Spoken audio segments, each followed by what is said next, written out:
Hello lovely fairy tale friends, and welcome to my new video. Today I'm going to read for you the new chapter of Beatrix Potter, Benjamin Bunny. I hope you enjoy it and subscribe my channel.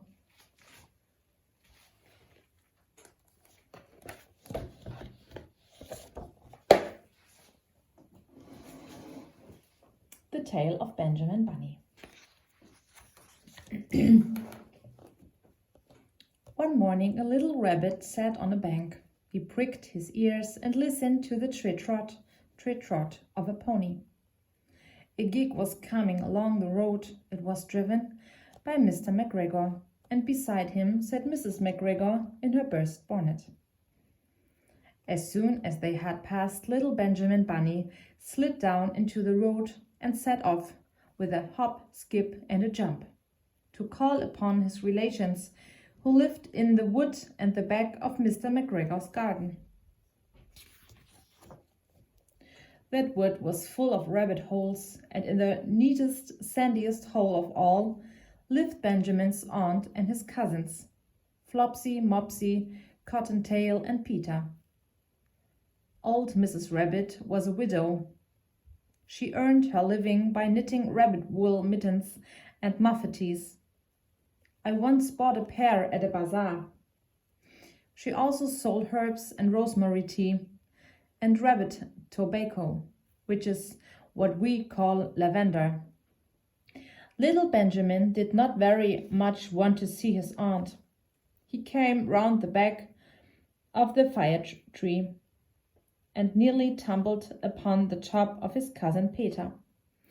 Peter was sitting by himself. He looked poorly and was dressed in a red cotton pocket handkerchief. "Peter," said little Benjamin in a whisper, "who has got your clothes?" Peter replied, "The scarecrow in Mr. McGregor's garden," and described how he had been chased about the garden, and he dropped his shoes and coat.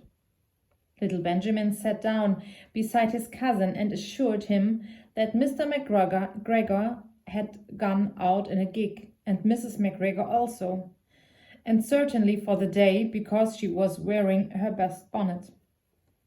Peter said he hoped that it would rain. At this point, old Mrs. Rabbit's voice was heard inside the rabbit hole, calling, "Cottontail, Cottontail, fetch some more chamomile." Peter said he thought he might feel better if he went for a walk. They went away hand in hand and got upon the flat top of the wall at the bottom of the wood. From here they looked down into Mr. McGregor's garden. Peter's coat and shoes were plainly to be seen upon the scarecrow, topped with an old tam o' shanter of Mr. McGregor. Little Benjamin said, "It spoils people's clothes to squeeze under a gate.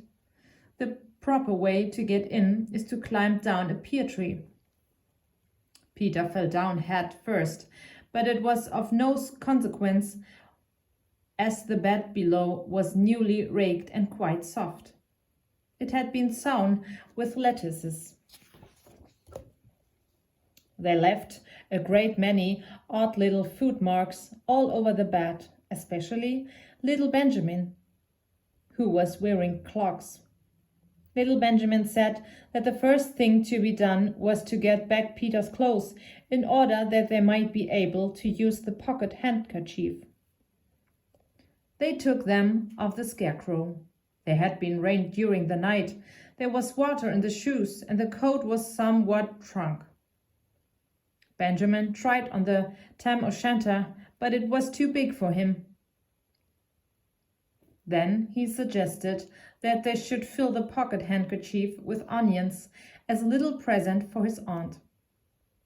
Peter did not seem to be enjoying himself. He kept hearing noises.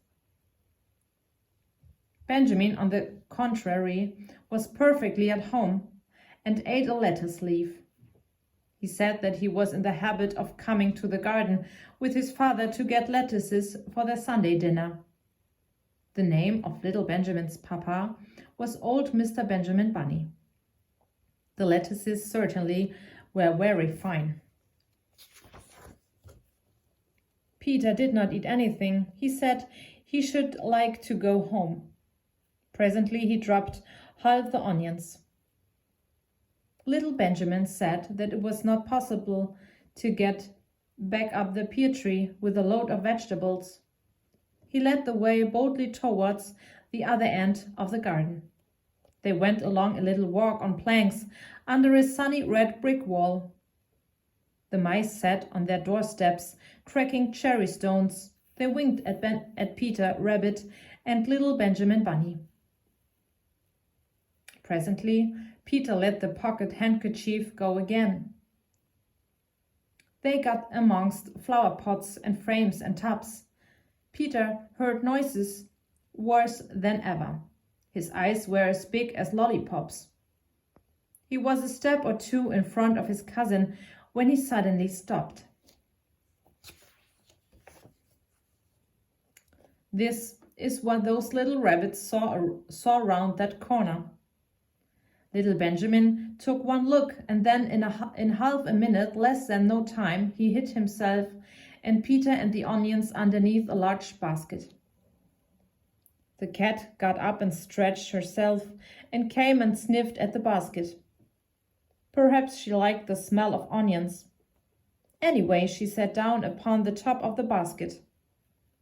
She sat there for 5 hours. I cannot draw you a picture of Peter and Benjamin underneath the basket, because it was quite dark, and because the smell of onions was fearful. It made Peter Rabbit and little Benjamin cry. The sun got round behind the wood, and it was quite late in the afternoon, but still the cat sat upon the basket. At length, where there was a pitter-patter, and some bits of mortar fell from the wall above. The cat looked up and saw old Mr. Benjamin Bunny prancing along the top of the wall of the upper terrace. He was smoking a pipe of rabbit tobacco and had a little switch in his hand. He was looking for his son. Old Mr. Bunny had no opinion whatever of cats. He took a tremendous jump off the top of the wall onto the top of the cat and cuffed it off the basket and kicked it into the greenhouse, scratching off a handful of fur. The cat was too much surprised to scratch back. When old Mr. Bunny had driven the cat into the greenhouse, he locked the door. Then he came back to the basket and took out his son Benjamin by the ears and wiped him with the little switch. Then he took out his nephew Peter. Then he took out the handkerchief of onions and marched out of the garden. When Mr. McGregor returned about half an hour later, he observed several things which perplexed him. It looked as though some person had been walking all over the garden in a pair of clogs, only the foot marks were too ridiculously little.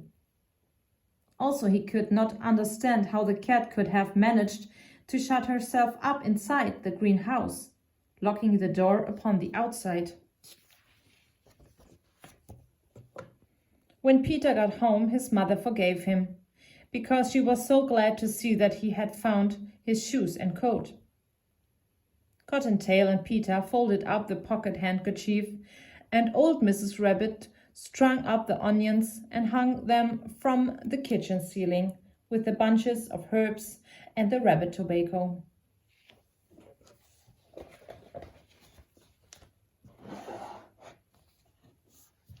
I hope you liked the video and subscribe my channel.